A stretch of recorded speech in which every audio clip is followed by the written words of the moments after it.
Olá, nós estamos hoje começando o nosso curso de Matemática Financeira nesse semestre suplementar.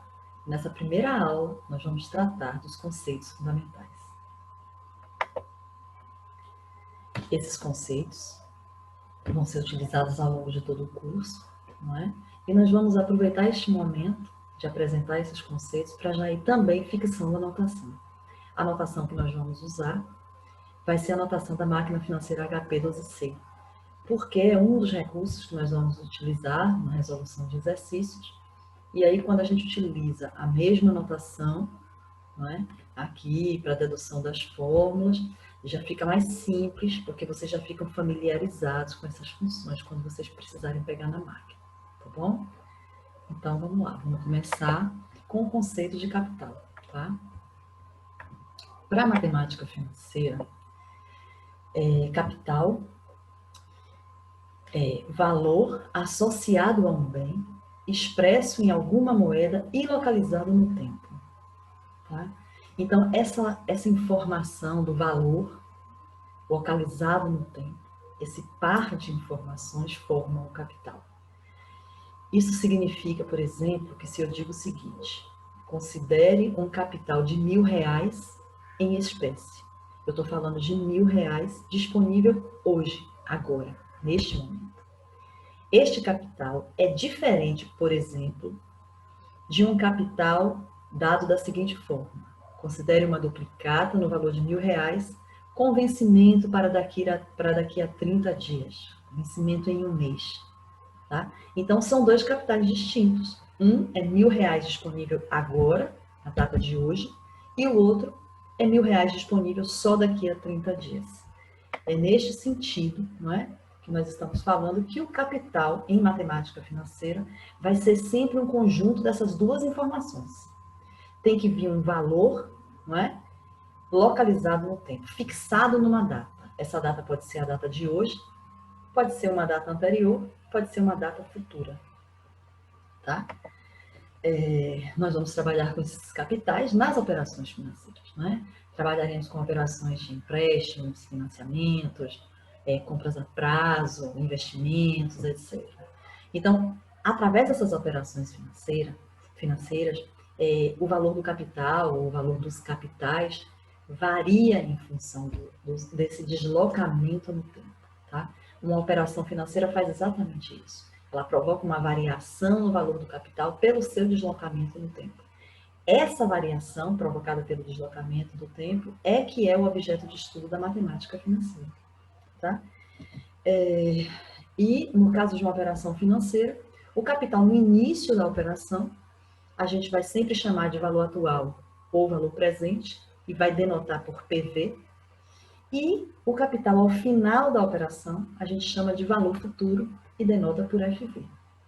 Ok?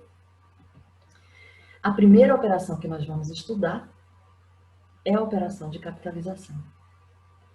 Essa operação é caracterizada da seguinte forma. Um capital tem seu valor aumentado em função do seu deslocamento para uma data futura, para uma data posterior. Essa operação vai envolver sempre três capitais, que são o valor atual, valor presente, não é? Denotado por PV, como nós já dissemos. Mas no caso particular de uma operação de capitalização, ele também é chamado de principal ou de capital inicial. O FV, que é o valor futuro, e nesse caso também é chamado de montante, tá? E o juro, não é? Denotado por J, que é exatamente a diferença entre esses dois capitais. O juro é o valor futuro menos o valor presente. Ressaltando somente para vocês que normalmente a gente usa letra maiúscula para denotar capital. E os outros parâmetros a gente vai usar letra minúscula. Tá? Continuando. Taxa. De um modo geral, em matemática financeira, taxa é o quociente de dois capitais num determinado período de tempo. Tá? Então, você faz o quociente dos dois capitais, obtém um valor numérico. Esse é o valor numérico da taxa. E você tem que acrescentar a este valor numérico a unidade de tempo da taxa, que é exatamente esse período de tempo que foi considerado. Certo? No caso da operação de capitalização, nós vamos começar trabalhando com a taxa de juros. Taxa de juro, não é? É exatamente o quociente entre o juro e o valor presente, e o valor do capital inicial, tá? Então, você tem uma operação, tem um juro relativo a um determinado período, você faz o quociente entre o juro e o capital inicial, isso é a taxa de juro, certo? Ela vai ser denotada por I, minúsculo, não é? Então, eu posso expressar a taxa através dessa equação. I é igual J dividido por PV. Lembrando que isso vai dar um valor numérico e eu devo acrescentar isso uma unidade de tempo, que é exatamente o período em que esse juro foi apurado. Vamos ver um exemplo. Considere um empréstimo no valor de 1.000, quitado ao final de um mês, com um pagamento único no valor de 1.100. Tá? Então, neste caso, nós temos o quê? Um valor presente de 1.000, um valor futuro de 1.100 e o juro, que é exatamente a diferença entre esses dois capitais, 1.100 menos 1.000, o juro é de 100.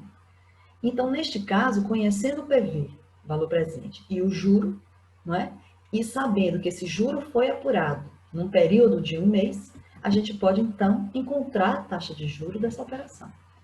A taxa de juros I é dada pelo quociente entre 100, que é o juro, e 1.000, que é o valor presente. Quando a gente faz esse quociente, a gente encontra o valor decimal 0,1, certo? E acrescenta a esse 0,1 a unidade de tempo, que no caso é ao mês, ok? Essa forma de expressar a taxa, 0,1 ao mês, a gente chama de forma unitária. É mais comum a gente apresentar a taxa na forma percentual. Para sair da forma unitária e passar para a forma percentual, basta a gente multiplicar o valor por 100. Então, a gente multiplicando 0,1 por 100, obtém a taxa na forma percentual, 10% ao mês. Se a gente quiser fazer o caminho inverso, tendo na forma percentual, a gente divide por 100 para encontrar a taxa na forma unitária. Ok? Uma outra coisa, tratando agora um pouco da linguagem que vocês vão encontrar nos exercícios, não é? Às vezes, quando um exemplo, um exercício é de investimento, ao invés de se chamar de taxa de juros, a gente chama de rentabilidade ou taxa de rendimento da operação. Então, significa exatamente a mesma coisa, e esse é o caso particular de uma operação de investimento. Tá? Então, se vocês virem rentabilidade ou taxa de rendimento, saibam que é o mesmo I que a gente aqui está denominando de taxa de juros. E tanto faz falar taxa de juros, tá? Tudo bem. O tempo de uma operação financeira, né, o tempo de duração de uma operação financeira, a gente chama de prazo, né?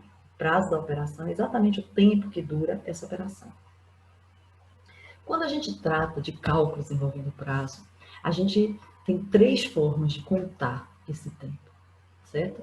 A forma mais comum, mais usual, que a gente chama de calendário comercial. Nessa situação, a gente generaliza e considera que todos os meses são iguais a 30 dias, né? E isso resulta num ano de 360 dias. Então, na maior parte dos exercícios, a gente vai utilizar esse calendário comercial.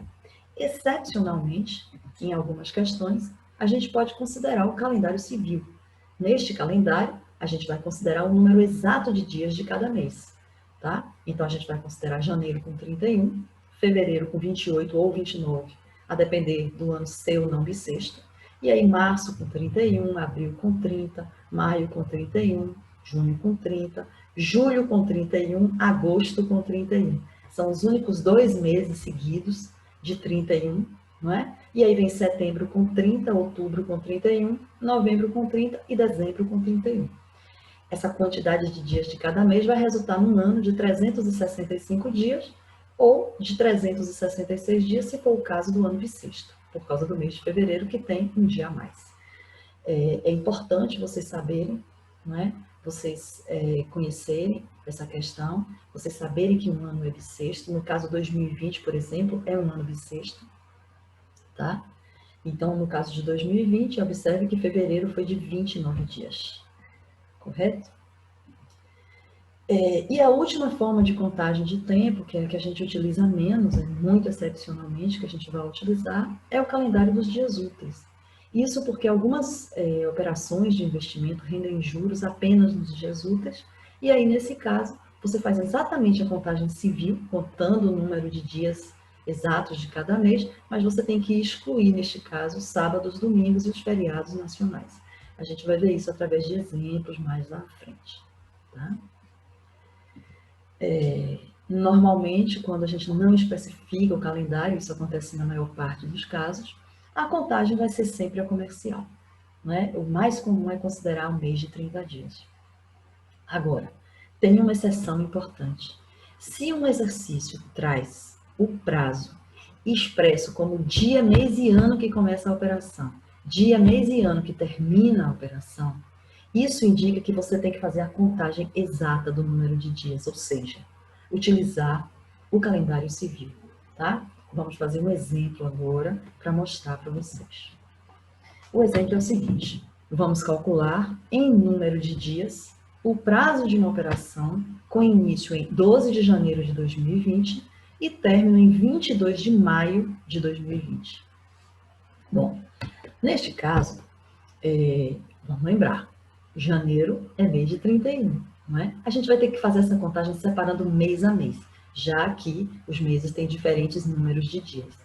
Então, janeiro é mês de 31. Se a operação começou dia 12, em geral, a gente vai considerar dia 13 completa um dia, né? Então, a gente começa a contar mesmo a partir do dia 13, quando completa o primeiro dia. Dia 14 completa 2 dias e assim sucessivamente. Então, no caso do mês de janeiro, a gente vai considerar que o número de dias dessa operação no mês de janeiro é 31 menos 12, porque a gente começa a contar do dia 13, não é? E isso resulta em 19 dias. Os meses seguintes, a gente vai considerar completos, não é? Fevereiro, 29 dias, porque 2020 é ano bissexto. Março, 31. Abril, 30. E maio, que é o último mês, vai até o dia 22. Então, a gente considera os 22 dias do mês de maio. Quando a gente soma esses números de dias aí de cada mês, a gente obtém um prazo da operação em número de dias, que são 131 dias. Ok? Vocês vão ter a oportunidade em alguns exercícios de fazer essa conta. E também vocês podem consultar a nossa apostila do uso da HP12C, porque na HP é possível você inserir a data inicial e a data final, né, e obter esse número de dias. Tá? Também no Excel é possível fazer isso. Ok? Mas aí a gente vê isso nos exemplos mais à frente. Continuando. Anotação de prazo. Né? Em relação ao prazo, tem alguma coisa importante aí para falar da anotação. A gente vai denotar por N o prazo da operação, mas observe o seguinte: quando a gente tem um prazo, por exemplo, uma operação tem prazo de um ano, eu posso expressar isso em diferentes unidades de tempo. Eu posso dizer um ano, 12 meses, 2 semestres, 360 dias, considerando o calendário comercial. Então, tem diversas formas, diversas unidades de tempo para expressar esse prazo. Qual delas a gente vai chamar de N, não é? O que a gente vai chamar de N numa operação é o prazo expresso na unidade de tempo da taxa, tá? Para ficar mais claro para vocês, vamos a alguns exemplos. Considere uma operação no prazo de 2 anos, com uma taxa de juros semestral. Se a taxa de juros é semestral, eu vou ter que expressar esse prazo de 2 anos na unidade de tempo semestre. Considerando que cada ano tem 2 semestres, então, num prazo de 2 anos, eu vou ter 4 semestres. Então, o N, neste caso, é 4 semestres. Próximo exemplo 4, não é? Na verdade. Operação com prazo de 45 dias e taxa de juros mensal. Nesse caso, eu vou ter que expressar esses 45 dias na unidade de tempo mês, não é? E aí eu vou usar uma regra de 3 simples, que um mês corresponde a 30 dias e faço o correspondente mensal para 45 dias. Não é? E obtenho, então, que N é 45 dividido por 30, que dá 1,5 meses. Tá certo? 1 mês e meio, nesse caso. Mostrando para vocês que o N não tem que ser necessariamente um número inteiro. Uma operação com prazo de 12 dias E a taxa de juros também mensal, eu faço a mesma regra de 3, uso a mesma relação, e obtenho um N de 12 dividido por 30, não é? Que dá 0,4 mês, uma fração do mês, não é? Então, é dessa forma que eu obtenho o N, expressando a taxa na mesma, expressando o prazo na mesma unidade de tempo da taxa. Vamos fazer mais um exemplo, que é o exemplo 6. Para a operação do exemplo 2, com prazo de 131 dias, e supondo a taxa de juros mensal, temos N igual a quanto? Observe. Lá no exemplo 2, nós calculamos, não é, o prazo da operação em número de dias e deu 131 dias. Aí tem uma coisa importante. Quando nós calculamos esses 131 dias, observe que consideramos meses de 31, fevereiro de 29, outros meses de 30, etc.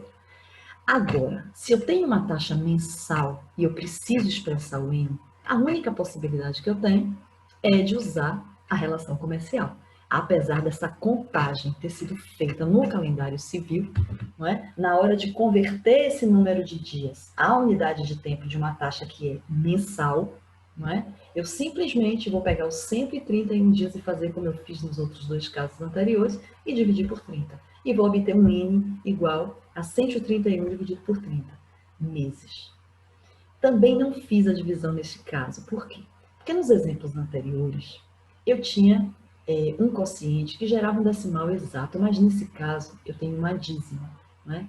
E como a gente em matemática financeira tem um cuidado muito grande com a questão das aproximações, se você tem um quociente que gera uma dízima, você deixa mesmo na forma do quociente e deixa para operar isso depois. A gente vai ver isso mais à frente. Então, eu posso dizer que o N, nesse caso, é 131 dividido por 30, né? Meses. Correto? Bom, o último item que nós vamos tratar neste capítulo de conceitos fundamentais, nessa aula de conceitos fundamentais, é o fluxo de caixa. O que é o fluxo de caixa? É uma forma simplificada de você representar uma operação financeira em que você mostra de modo bem claro os capitais envolvidos, né? Com as suas duas informações importantes nos capitais, que é valor e data, certo? Para construir um fluxo de caixa, a gente vai considerar um eixo horizontal, na verdade um segmento horizontal representando o tempo. A gente vai escolher, né, de acordo com o problema que nós estivermos resolvendo, uma unidade de tempo para usar nesse fluxo de caixa e vai numerar, né, a partir do zero. Então, eu considero sempre o zero a data inicial. Esse zero, na verdade, sempre vai representar para a gente o início da operação, tá? E aí eu faço essa escala, né? Vou numerar aqui até 2, vou considerar o zero, o 1 mês e o 2 meses. A unidade de tempo escolhida foi mês, tá? Escolhi, neste caso, aleatoriamente. Tá? No caso de um exercício, você escolhe convenientemente de acordo com as informações que você tem da operação. Então, neste caso, eu estou escolhendo aqui a unidade mês e eu esbocei aqui, né, um fluxo da data de 0 até a data 2 meses. Uma coisa importante que vocês também precisam ficar atentos é que essa data 0 é o início da operação. Cada data seguinte nessa escala de tempo vai representar o final de um período e o início do período seguinte. No caso, a data 1 vai indicar o final do primeiro mês, que começou lá no 0, não é? Esse pequeno segmento de 0 até 1 que representa o mês, então 0 início do primeiro mês, início também da operação, o 1 final do primeiro mês, mas também início do segundo mês. A mesma coisa quando você chega lá no 2, é o final do segundo mês, e se eu tivesse continuado aí representando, seria o início do terceiro mês, tá? Então, sempre no caso de um fluxo de caixa, cada ponto desse, depois do 0, vai sempre significar o final de um período e o início do período seguinte, tá? E agora que eu tenho esse segmento representando o tempo, essa escala de tempo aí, eu tenho que representar os capitais. E eu tenho duas formas de representar os capitais numa operação, que é usando uma seta abaixo do eixo, voltada para baixo, quando eu quero indicar uma saída de capital. E usando uma seta voltada para cima, acima do eixo, eu tenho uma entrada de capital, tá? Então, na data zero, eu tenho uma saída de capital, é o capital inicial, não é?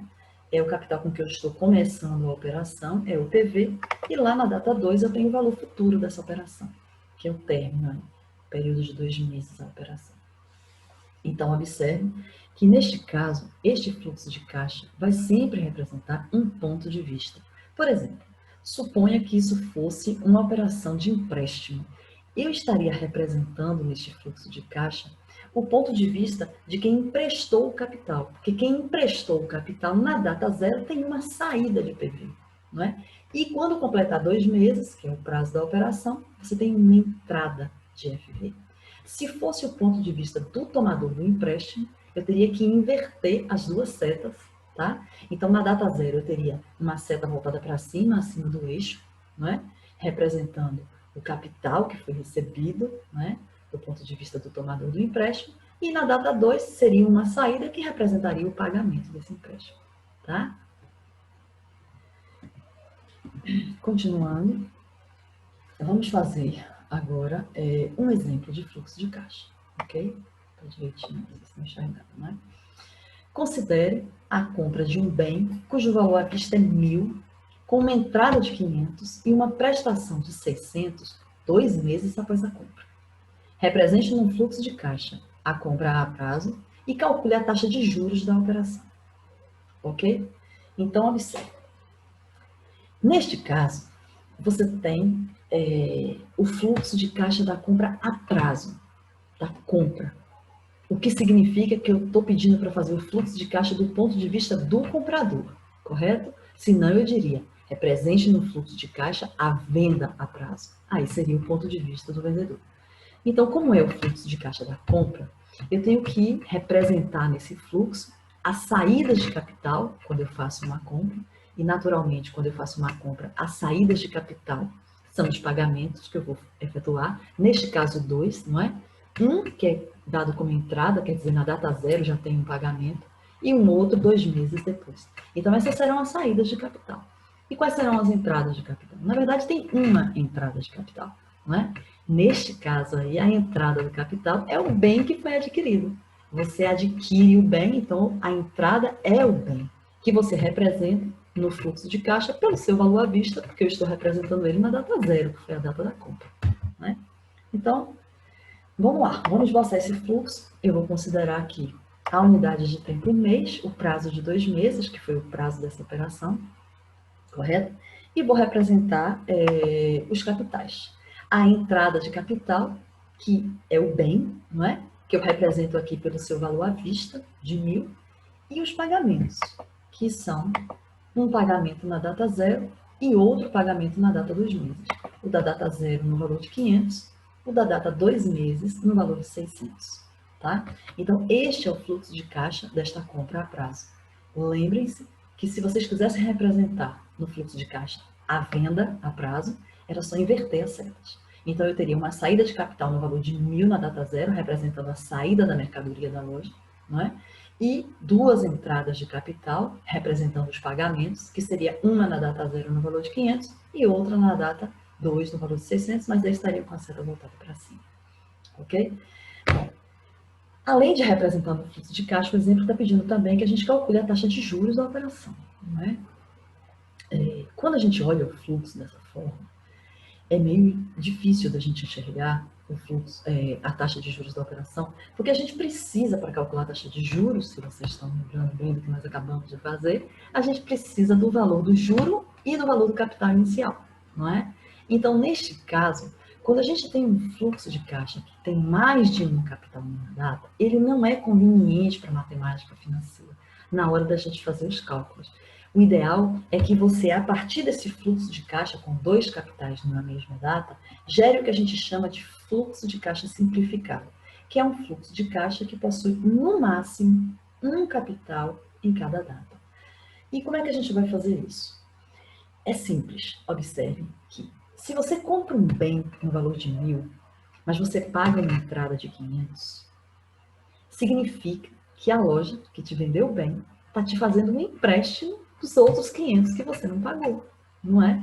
Quer dizer, eu levo 1.000 e entrego 500, eu fico ainda devendo a diferença, que é 500 também. Então, eu posso representar essa entrada e saída na data zero por uma única entrada no valor de 500, tá? Então, eu vou ter aí na data zero uma única entrada de capital no valor de 500, representando exatamente o valor que foi emprestado. E, na data 2 meses, o pagamento referente a esse empréstimo de 500, que é o pagamento de 600, tá? Este fluxo satisfaz ao conceito dessa definição aí de fluxo de caixa simplificado. É um fluxo que possui, no máximo, um capital em cada data, correto? Então, neste fluxo agora, é muito simples de enxergar quem é o valor presente, o valor emprestado, no caso dessa compra a prazo. O valor emprestado foi 500, não é? O valor futuro é o pagamento, que corresponde, não é, à devolução desses 500, acrescido dos juros, que é 600, valor futuro 600, e aí a gente tem o juro, que é a diferença entre o valor futuro e o valor presente.